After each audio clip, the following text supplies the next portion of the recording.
ವಿರಾಮದ ಬಳಿಕ ಜಾತಕ ಫಲ ವಿಶೇಷ ಕಾರ್ಯಕ್ರಮಕ್ಕೆ ಮತ್ತೊಮ್ಮೆ ಸ್ವಾಗತ. ಶಾಸ್ತ್ರಿಗಳೇ, ಇನ್ನುಳಿದ 6 ರಾಶಿಗಳ ಫಲಾಫಲ ಹೇಗಿದೆ ತಿಳಿಸ್ಕೊಡೋದಾದ್ರೆ? ಇನ್ನು ತುಲಾರಾಶಿಯವರಿಗೆ ವೃತ್ತಿಯಲ್ಲಿ ಸ್ವಲ್ಪ ಮಟ್ಟಿಗೆ ಉತ್ತಮ ಫಲ ಕಾಣ್ತೀರಾ. ಸಹೋದ್ಯೋಗಿಗಳ ಸಹಕಾರ ಚೆನ್ನಾಗಿರ್ತದೆ. ಲಾಭ ನಿರೀಕ್ಷೆ ಮಾಡಬಹುದು. ನಿಮ್ಮ ಕೆಲಸಗಳಿಗೆ ಹೆಚ್ಚಿನ ಲಾಭ ಕಾಣ್ತೀರಾ, ಸಂಶಯ ಬೇಡ ಅದರಲ್ಲಿ. ಇನ್ನು ಈ ದಿವಸ ಸ್ವಲ್ಪ ಸಹೋದರಲ್ಲಿ ಸೇವಕರಲ್ಲಿ ಮನಸ್ಸಿಗೆ ಬೇಸರ ಉಂಟಾಗುತ್ತೆ. ಆಗಂತುಕ ಸಮಸ್ಯೆ, ಗೊತ್ತಾಗದೇ ಇರೋ ಒಂದು ಸಮಸ್ಯೆ ನಿಮ್ಮನ್ನು ಬಾಧಿಸಿಬಿಡುತ್ತೆ ಈ ದಿವಸ. ಇದರ ನಿವಾರಣೆಗೆ ಈಶ್ವರ ಪ್ರಾರ್ಥನೆ ಮಾಡಿ, ಈಶ್ವರ ಸನ್ನಿಧಾನದಲ್ಲಿ ಅಭಿಷೇಕ ಮಾಡಿಸಿ. ವೃಶ್ಚಿಕ ರಾಶಿಯವರಿಗೆ ಈ ದಿವಸ ಆಹಾರ ತೊಂದರೆ ಇದೆ. ಅಂದರೆ ಹೊರಗಿನ ಆಹಾರ, ಜಂಕ್ ಫುಡ್ ಅತಿಯಾಗಿ ತೊಗೊಂಡು ತೊಂದರೆ ಮಾಡಿಕೊಳ್ಳೋ ಸಾಧ್ಯತೆ ಇದೆ. ಈ ದಿವಸ ಕೆಲಸದಲ್ಲಿ ಪರವಾಗಿಲ್ಲ, ಅನುಕೂಲ ಇದೆ. ಕಲಾವಿದರಿಗೆ ತುಂಬ ಚೆನ್ನಾಗಿದೆ. ಈ ದಿವಸ ತಂದೆ ಮಕ್ಕಳ ಬಾಂಧವ್ಯ ಚೆನ್ನಾಗಿರ್ತದೆ, ತೊಡಕಿಲ್ಲ. ಒಂದು ಹಣದ ತೊಂದರೆಯನ್ನು ಸೂಚಿಸ್ತಾ ಇದೆ, ಆಹಾರ ತೊಂದರೆ ಸೂಚಿಸ್ತಾ ಇದೆ. ಈ ದಿವಸ ಮಹಾಲಕ್ಷ್ಮಿ ಹಾಗೂ ಅನ್ನಪೂರ್ಣೇಶ್ವರಿ ಎರಡೂ ದೇವತೆಗಳ ಪ್ರಾರ್ಥನೆ ಸ್ಮರಣೆ ಒಳ್ಳೆಯದು. ಇನ್ನು ಧನುರಾಶಿಯವರಿಗೆ ಈ ದಿವಸ ನಷ್ಟ ಇದೆ. ಸ್ವಲ್ಪ ಮನಸ್ಸಿಗೆ ಬೇಸರ, ಮನಸ್ತಾಪ ಉಂಟಾಗೋದು, ವ್ಯಥೆ, ಆರೋಗ್ಯ ಹಾನಿ ಇದನ್ನೆಲ್ಲ ಸೂಚಿಸ್ತಾ ಇದೆ. ಆದರೆ ಕೆಲಸದಲ್ಲಿ ತೊಡಕಿಲ್ಲ. ತಂದೆ ಮಕ್ಕಳಲ್ಲಿ ಸಾಮರಸ್ಯ ಚೆನ್ನಾಗಿರುತ್ತೆ, ಲಾಭ ಇದೆ. ಹೀಗಾಗಿ ಸ್ವಲ್ಪ ಚೇತರಿಸ್ಕೊಳ್ತೀರಾ. ಈ ಲಾಭ ಕಂಡ್ರೆ ಸ್ವಲ್ಪ ಮನಸ್ಸಿಗೆ ಖುಷಿಯಾಗುತ್ತಲ್ಲ, ಆ ರೀತಿಯಲ್ಲಿದೆ.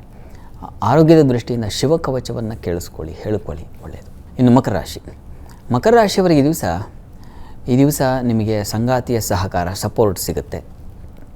ಬಾಂಧವ್ಯ ಒಡನಾಟ ಚೆನ್ನಾಗಿರುತ್ತೆ.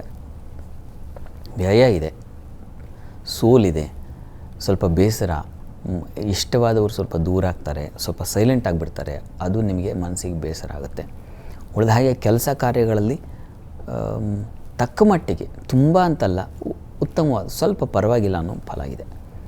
ಪ್ರಾರ್ಥನೆಗೆ ದಿವಸ ನೀವು ಕೂಡ ಅರ್ಧನಾರೀಶ್ವರ ಪ್ರಾರ್ಥನೆ ಮಾಡಿ, ಅದು ತುಂಬ ಸಹಾಯಕವಾಗುತ್ತೆ. ಇನ್ನು ಕುಂಭರಾಶಿಯವರಿಗೆ ಈ ದಿವಸ ಲಾಭದಾಯಕವಾಗಿದೆ. ನಿರೀಕ್ಷೆ ಮಟ್ಟದಲ್ಲಿ ನೀವೇನನ್ನು ಅಪೇಕ್ಷೆ ಮಾಡ್ತೀರೋ ಅದು ನಿಮಗೆ ಬರ್ತಕ್ಕಂಥ ಒಂದು ಸೂಚನೆ ಸಿಗುತ್ತೆ. ಸಾಲದಿಂದ ಹೊರಗೆ ಬರ್ತಕ್ಕಂಥ ಒಂದು ಸೂಚನೆ ಸಿಗುತ್ತೆ. ಈ ದಿವಸ ಸಂಗಾತಿಯ ಸಪೋರ್ಟ್, ಸಹಕಾರ ತುಂಬ ಚೆನ್ನಾಗಿರ್ತದೆ. ಕೆಲಸದಲ್ಲೂ ತೊಡಕಿಲ್ಲ, ಚೆನ್ನಾಗಿದೆ ಈ ದಿವಸ. ಪ್ರಾರ್ಥನೆಗೆ ದಿವಸ ನಾಗ ಪ್ರಾರ್ಥನೆ ಮಾಡಿ, ಅದು ಸ್ವಲ್ಪ ಆಹಾರ ಮತ್ತು ಹಣ ಇವುಗಳ ತೊಂದರೆ ಉಂಟು ಮಾಡೋ ಸಾಧ್ಯತೆ ಇದೆ. ಈ ಕಾರಣದಿಂದ ನಾಗ ಪ್ರಾರ್ಥನೆ ಬೇಕು. ಇನ್ನು ಮೀನರಾಶಿಯವರಿಗೆ ದಿವಸ ಕೆಲಸದಲ್ಲಿ ತೊಡಕಿದೆ, ಕಿರಿಕಿರಿ ಇದೆ ಈ ದಿವಸ. ಮತ್ತು ಅಪೂರ್ಣತೆ, ಯಾವ ಕೆಲಸವೂ ಪೂರ್ಣ ಆಗೋದಿಲ್ಲ, ವಿಘ್ನಗಳು ಬರುತ್ತೆ, ಈ ಥರದ್ದು ತೊಡಕಿದೆ. ಉಳಿದ ಹಾಗೆ ದಿವಸ ಮಕ್ಕಳ ಸಹಕಾರ ಸ್ವಲ್ಪ ಮಟ್ಟಿಗೆ ಅನುಕೂಲ ಸೂಚಿಸ್ತಾ ಇದೆ. ಬೌದ್ಧಿಕವಾಗಿ ಸ್ವಲ್ಪ ಚಿಗುರುತ್ತೆ, ಅಂದರೆ ಆಲೋಚನಾ ಶಕ್ತಿ ಬೆಳೆಯುತ್ತೆ, ಚೆನ್ನಾಗಿದೆ.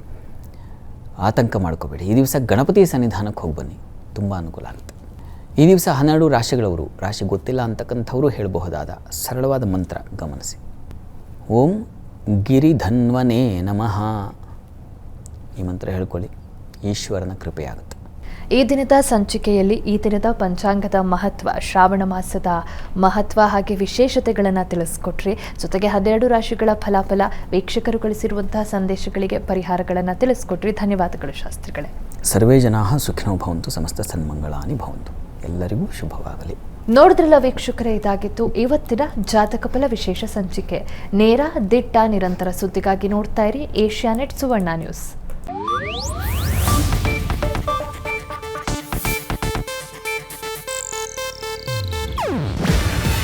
ಇದು ಏಷ್ಯಾನೆಟ್ ನ್ಯೂಸ್ ನೆಟ್ವರ್ಕ್ ಪ್ರಸ್ತುತಿ.